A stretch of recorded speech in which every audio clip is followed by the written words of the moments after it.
something, that was a miracle that took place between the two of you. Tell us about that miracle. Well, I shared earlier about some of my adventures, and I go back to when we first got married in 1972. Shortly thereafter, we bought a big family Bible and a photo album, and we kept this Bible in a prominent place in the house at all times, even though we weren't really Christians, you would say. But so when I moved up north and she sent all of our furniture up there, all of our personal effects came up, and I said, well, I'm going to get it together and you're going to come up. But that never happened. They never came up.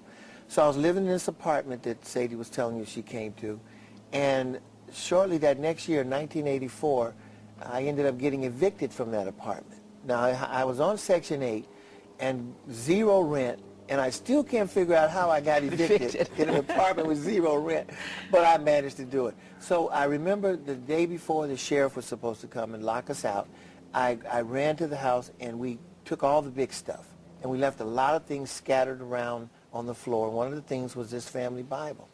So fast forward now from 1984 to 2009. Wow. I get a phone call from a friend.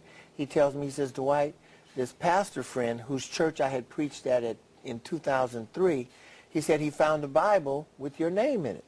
Now, I had lost a Bible up north when I was traveling, so I'm thinking that was the Bible.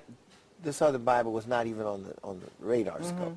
So hadn't even thought about the Bible. No. So he tells me about the Bible. I says, okay. I called him. I says, I'll come get it when I come up next time.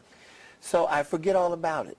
A year later, well, later in 2009, because that was 2008, a friend calls me again. He says, Dwight, I'm coming down to Southern California, and I'm going to bring that Bible. And I said, here we go with this Bible again. I said, describe the Bible to me. So he goes out to his car, gets it. He comes in, and he describes. He says, Dwight, it's a family Bible. I said, what? He said, it has your name in it. It has your son's name, the birth date when he was born, and some military service information. I said, Featherstone, that's the Bible that I left in that apartment 25 years ago. Wow. And I said, give me the pastor's number. Let me call him and ask him where he got. I said, so I called the pastor. I said, where did you get this Bible? He said that when his mother, who died 3 years ago, earlier, when she was living, she would go to Salvation Army and Goodwill stores and purchase things, and she no doubt purchased that Bible on one of those runs. Keep in mind, I wasn't going to meet this pastor until years later. Yes. So he brings the Bible, and this is one of the most exciting parts. He brings the Bible to me. Sure enough, that's our family Bible.